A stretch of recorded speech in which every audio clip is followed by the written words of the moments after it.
A new VCU poll suggests that Governor Youngkin could beat Biden in a hypothetical 2024 matchup. Also, Virginia becomes the 8th U.S. state to exit voter data sharing pact. And Virginia Beach is currently undergoing a review of the new bathroom policy. It's Stay the Water. I'm your host, Dr. Eric LaVille. Stay with us as we look at what's happening in the Commonwealth of Virginia. Welcome back. It's Stay the Water. I'm your host, Dr. Eric LaVille. We want to thank you for joining us as you always do on this beautiful Sunday here in Hampton Roads, wherever you're listening, either on WNSB Hot 91, the soul of VA, or whether you're streaming us on our TuneIn app. We thank you for all your support that you give us as we bring movers, shakers, and policymakers to you to discuss issues important to the community. Here at the Spartan Nation, we love what we do, but we do it because of you, the community. I'd like to also give a welcome back to all the students that are coming back to campus as we start this fall 2023 academic year. To all the faculty, staff, and also the administrators, students, and parents, this is your new beginning, and we wish all of you a phenomenal time. Also with us, we have in studio our producer, Marvin Folks, also known as DJ Scandalous, which you can hear every day, Monday through Friday from 2 to 6 p.m. on Saturdays. And yes, Sunday, the hardest working man in radio. We're continuing our series of what's happening here in the Commonwealth. And during this series, we take a look at what I believe is the best state in the union. As you know, it's full of history. It's full of diverse landscapes. It's full of great institutions of higher education and just a great place to raise families, have a lot of fun, experience culture, and the like. But not just that, but it's also a great place for politics. And here in the Commonwealth of Virginia, we've got a lot of that going on.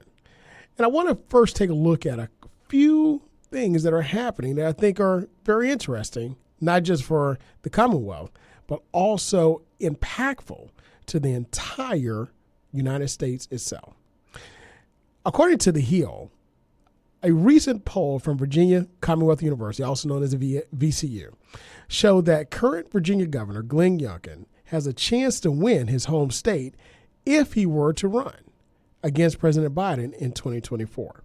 Now, according to The Hill, the poll out of VCU's Wilder School, L. Douglas Wilder School of Government and Public Affairs, shows that Virginia favors their governor 44 to 37% in a hypothetical presidential matchup between Youngkin and Biden. Now, other findings from the poll include, of course, 3% lead by Biden in Virginia in a matchup between him and former President Donald Trump, and also an even split between Biden and Florida Governor Ron DeSantis.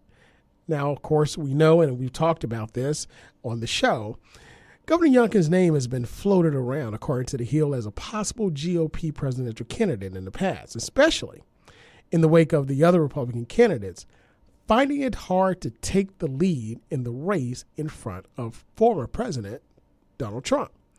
According to The Hill, polling in April found him to have a high favorability rating amongst Virginians at 57%. However, Governor Youngkin himself said that he had no plans to go on the presidential trail back in May. As a matter of fact, he's quoted to say, "I'm going to be working in Virginia this year, and so our House and our Senate are up for full re-election this year, and we have a House that's controlled by Republicans and a Senate that's controlled by Democrats." Now, of course, this poll was taken and conducted July 14th through the 25th. But I want to go back and kind of dissect this just a little bit. You know, there's been a lot of discussion about the upcoming presidential election. 2024 is right around the corner. And I can't believe we're already talking about the presidential election, but it's here. And with that, you know, there is a lot of, currently we have President Biden who's in office with Vice President Harris. And there is the discussion around the viability of a second term with President Biden in office along with his administration.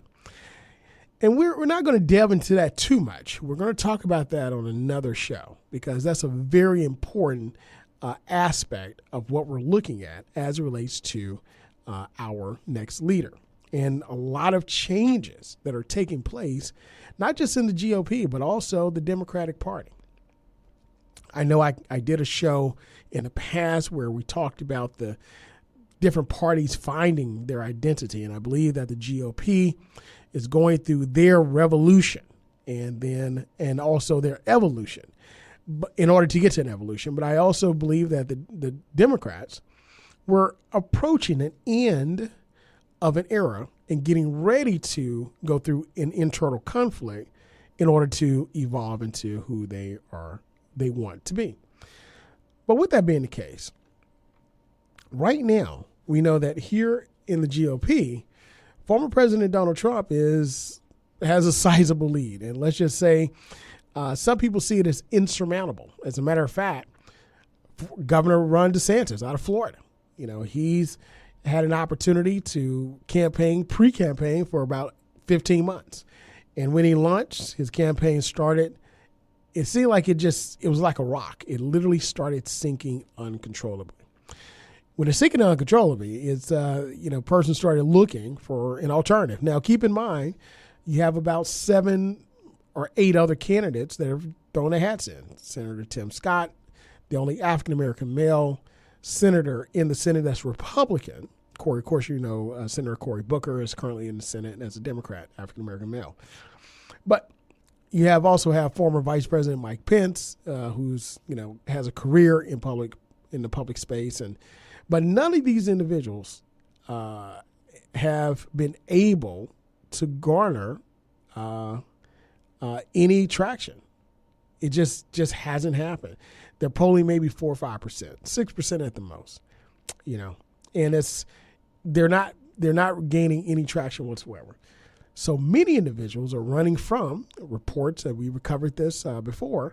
They're running from Ron DeSantis and they're going toward Glenn Youngkin.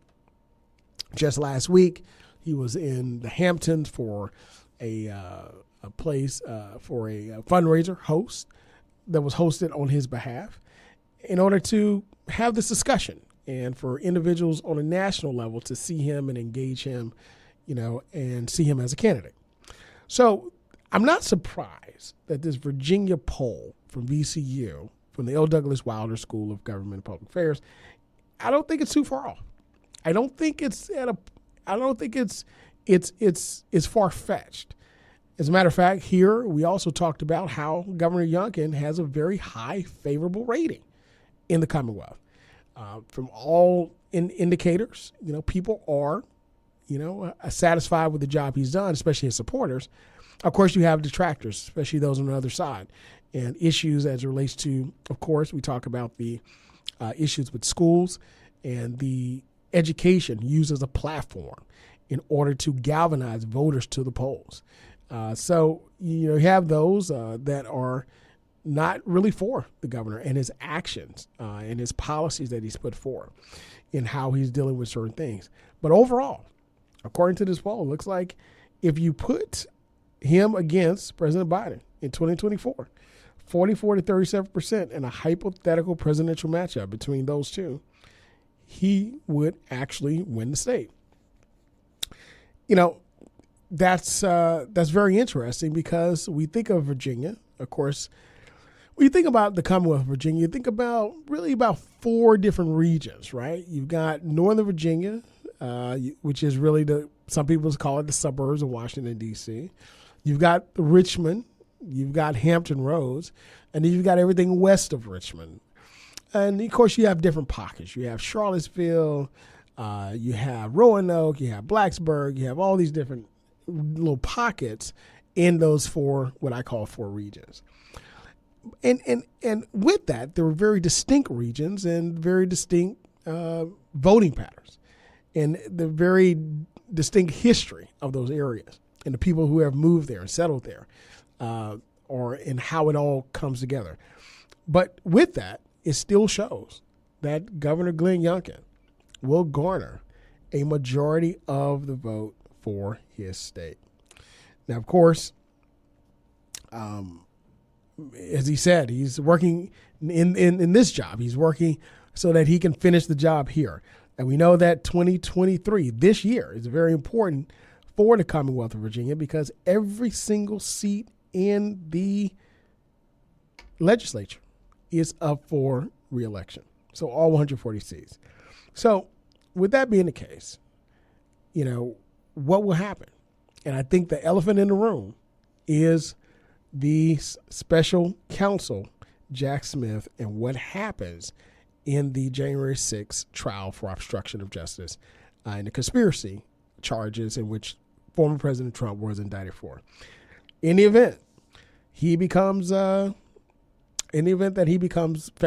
found guilty, and the trial is held before the election, he's found guilty and sentenced. That means he'll more than likely be in jail pending an appeal. That's if the judge allows him out of jail before the appeal goes through. That's, again, if he's convicted.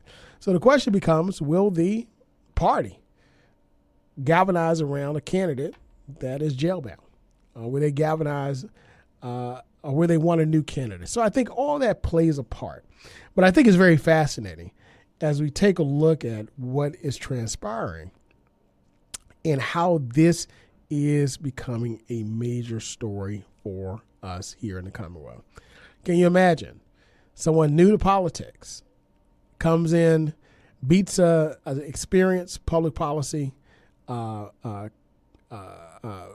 candidate who served as governor, former governor, who has experience across the board, and then all of a sudden has the opportunity to ascend to the highest office in our country as president. It's happened before, if you remember. Hope, and that's former President Barack Obama. So it's not unheard of. It definitely can happen. So, but we're going to continue to monitor this and find and make sure that we keep you informed, because that's what we do here on this show. Make sure that you have all the information so that you can make your decision a more well-informed decision. This is Stay the Water. I'm your host, Dr. Eric LaVille. You're joining us for our series of what's happening in the Commonwealth. This week, we're talking about how a VCU poll has shown that Governor Glenn Youngkin, in a head-to-head matchup with current President Joe Biden, would actually come out and win, and also win his home state. Now we're going to take a look. Now we're going to take a look at what Virginia, the Commonwealth, has done as it relates to voting. Now, when we take a look at voting, what we're looking at is something that became a hot point here in the Commonwealth. The hot point that we find is where Republicans, and it was mostly Republicans, had charges of what we call voter fraud. And with that, there were a lot of charges and things, and not just that, but also conspiracy theories that came out. And that's one thing that the current, the former president actually rode a wave in order to try to overturn the election. So according to Reuters, this week, Virginia became the 8th U.S. state to exit voter data sharing pact. Now, how important is this? Let's take a look. According to Reuters, Virginia on last Thursday became the 8th Republican-led U.S. state to leave a nonpartisan voting integrity partnership that's been undermined by unsubstantiated far-right charges that have favored Democrats. According to Reuters, member states of the Electronic Registration Information Center, also known as ERIC, of course, no pun intended here, partnership, they share voter registration and identification data to avoid having people register to vote in multiple states. Now, according to Reuters, while voter fraud is vanishingly rare in U.S. elections, the nation's state-by-state election system raises the risk that people who move from one state to another may remain registered to vote in 2 states at once. Now, Virginia follows Ohio, Iowa, Florida, no surprise there, Missouri, West Virginia, Louisiana, and Alabama in leaving this partnership. At its peak, Eric included 33 states plus the District of Columbia. Now, according to Reuters, there are now only 7 Republican-led states among the 25 remaining in the compact. One of those is Texas, due to withdraw, of course, in October. Again, no surprise here. According to Reuters, former U.S. President Donald Trump false claims that his 2020 election defeat was a result of widespread fraud, which we know that is not the case. And we know has been echoed by his Republican allies. Now, Trump said without evidence in a March post on his Truth Social site that Eric pumps the rolls for Democrats. But many Republican-led states have also tightened voting rules in recent years in what they described as an effort to prevent fraud. But let's take a look at Virginia.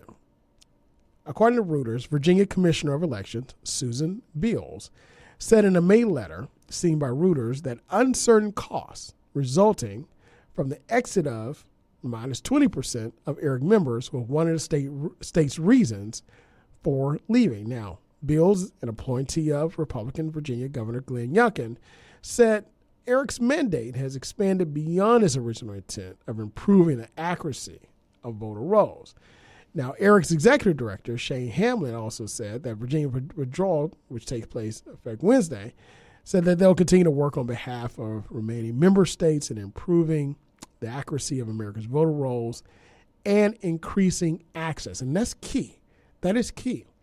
Increasing access to voter registration for all eligible seniors. Now, how disturbing is this? According to a voting rights attorney at New York NYU's Brennan Center for Justice, said the departure illustrates the self-reinforcing power of election misinformation. This is Alice Clapman, with some states citing other early departures as reasons to leave the group. But she says, quote, it really exposes the hypocrisy of states that are talking the most about voter fraud. And as a matter of fact, they're inflating concerns about voter fraud and pulling out of and damaging the best tool that states have to actually detect voter fraud itself. You know, when I heard this news on last week, I was really taken aback because, you know, Eric is a system. Well, let me first start here. The U.S. and our voting system is the most trusted system in the world. Let me say that again. The United States and its voter system is the most trusted voter system in the world. As a matter of fact, it's so trusted that we have individuals, and I know former President Jimmy Carter, of course, our prayers go out to him as he's battling right now and the ailments that he has, and of course he has come to terms with it. So, of course, our prayers go out to him and his family. But even he, started his nonprofit in monitoring free and fair elections across the world, where they do have issues with free and fair elections. So, I mean, we're at a point now where persons are looking at the U.S. and saying, what is taking place? Why is now what we believe is the most trusted system of voting in the world under attack by its own people, its own system? Now, we also know that during the election, during the COVID, we had we have a fight against access to voting. And when I talk about fight against access to voting, let's keep in mind, during the Northam administration, where the Democrats actually had control of the House, they actually were able to increase access to the voting box. Matter of fact, they extended the time for voting 45 days before the election, extended the hours to vote on election day, and really just a lot of common sense things where even after the Supreme Court itself, assault upon voting rights, passed the voting rights bill here in the Commonwealth of Virginia, which was not supported by Republicans. It just wasn't. And this is not a favoritism one way or the other. This is just simply, you can look at the voting patterns when this was passed. Not supported at all. However, Governor Glenn Youngkin and the GOP actually said they're going to use that as an opportunity in order for early voting and so forth, in order for Republican members and those supporting GOP candidates to actually get out there and vote to make sure that candidates receive full support in this upcoming election. So I think it's very interesting how the very piece of legislation that you fought against, you're wanting now to use, you're pumping up as a key tool in order to get the vote out. Again, that's just the facts and my analysis of the facts. So now we have a state that fought against expanding voting. We have a state where some individuals espouse and spouted, election fraud. And of course, other states, again, we mentioned Florida, Louisiana, Alabama, Texas, of course, that also were like ground zero for false voter fraud claims. We know that there was no voter fraud. I mean, over and over again, people are being sued out the wazoo because they actually started talking about and espousing those lies. So they're now having to answer for that. So, but with that, we now have a state that says what we're going to do, instead of protecting the right to vote and defending our claims of voter fraud, we're going to pull out, Eric. We're going to pull out this system which actually helps to keep voting fraud-free. Now, of course, there are many other measures that help to keep voting fraud-free, both on the federal level, state level, local levels. We have those checks and balances in place. So I don't want anyone to think once we pull out this system, things are going to go haywire. That's not the case. But it is a very important system because what this system does, it helps and allows us to ensure that people who are registered aren't registered in multiple states. So, of course, we know here in the Commonwealth, we have a lot of people in the military, a lot of people that travel and serve our country. And, of course, you register to vote where you are. And we have a lot of college students. And let's just say you register to vote in your home state, which is not Virginia, not the Commonwealth. Well, what Eric says is that, hey, if you're residing here in the Commonwealth of Virginia, guess what? We're going to block you from being able to vote over in another state. And when I say block you, it's going to show, if you try to go vote in another state, that you can't do that because you voted here and you're registered to vote here, you've been residing here and so forth. That's what Eric does. But now they're wanting to, we've left that. We left that system. We left that check that we have, that check and balance, that very important check and balance. We've left it, and we've opened ourselves up to individuals being able to register in multiple states and possibly vote in multiple states where those states have left the system as well. I want to make sure that's clear, where the states have left the system as well. So you have 8 states, 9 with Texas coming very soon in October, where you become vulnerable to that. Now, of course, it's going to take a little time, to look at the vulnerabilities of that, but that's where we are. So how important is protecting the right to vote? How important is your claim of voter fraud if, in fact, you're removing a very important tool of check and balance from the toolkit? Well, you heard the quote or the information from the election commissioner, Susan Bills, that said, well, the cost, right? And other states are saying, well, other states have left, so we're going to leave too. But the cost does not justify the remove ourselves from the system. It's like insurance. You don't need insurance until you need it. So you pay the premium just in case you need it. You may not need it the whole time you have it. But guess what? If you don't have it when you need it, it costs you more. So that's what Eric does. Eric is our insurance against voter fraud.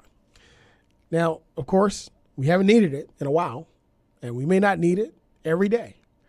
But when we need it and we don't have it, it may cost us a little bit more than we are willing to pay. The question becomes, is that what we want to do? So we're going to continue to monitor this. And, again, what ends up happening? What helps us? We have to be mindful and open about it. Voting is universal. It's not a Republican thing. It's not a Democratic thing. It's not an independent thing. It's not a federalist thing. It's not anything. It's an American thing. It's a human right here in our country to be able to, one of the most powerful nonviolent weapon we have is our right to vote. And we got to protect it with everything. We've got to protect it with everything. And we have to make sure that we have common sense policies created so that we can do just that. And that is important for our democracy and important for our standard in the world today. So we're going to continue to monitor that and find out and see where it goes. But we got a very important election coming up. Make sure you're registered to vote. If you're not registered to vote, get registered. Go out early vote. If you haven't voted, you can early vote 45 days before the election. You can do that. If you need to find out where you need to vote, call your voter registration office. They can tell you where to vote. Your voter registration card should come in. You can find the candidates online to vote for and go to their websites to find out more about them so that you can make a more well-informed decision. But the election is coming soon, and we want you to be able for your voice to be heard. So lastly, in our what's happening in the Commonwealth, I want to take a look at a Virginia Pilot article which last week, which noted that Virginia Beach schools are beginning to review the transgender model policies. And they set a special meeting for this Monday coming up on tomorrow. Matter of fact, according to Virginia Pilot, Virginia Beach Public Schools made some progress in its review of the state's model policies on the treatment of transgender students in a committee meeting Thursday morning, where they said more work is needed. However, much of the school board's policies do not require much change, according to the school board attorney. A matter of fact, according to the Virginia Pilot, the policy review committee, made up of a board of members and several other members as well added to that board, had items on their agenda in the week of order to work through the model policies on ensuring privacy, dignity, and respect for all students and parents in Virginia's public schools, after the school board directed them to start the process of reviewing board policy and determining what changes were needed to be made. According to one of the committee members, it said typically we have more time to review the proposed changes, but those came this morning, so they didn't think it was a huge deal. But this committee, these members did not, according to Virginia Pilot, they didn't have much time to review the policy in depth. But of course, again, they said that they didn't believe a lot of change was needed within itself. But I wanted to take a look and just highlight where we find school boards now starting to move on these policies that the governor's office, put forth. And it's the beginning of school, and here in Hampton Roads, our school boards are working to review these policies to see, what things are needed, what policies need to be changed in order to align with the public policy that was put forth. So the committee approved updating the policy 5.7, which deals with non-discrimination and non-harassment, and to remove the title of the now defunct 2021 model policies regarding the treatment of transgender students. And this change will be brought to the board for information and also a future vote. So the resolution could be up for a vote at the next meeting on August 22nd. So on this show, we just don't look at politics, but we also look at policy, because these are the laws that help us govern ourselves day to day. Look, this is State of Water. I'm your host, Dr. Eric Claville. Make sure you join us every Sunday as we bring movers, shakers, and policymakers to you to discuss issues important to the community. As always, be great, God bless, and we'll see you next week.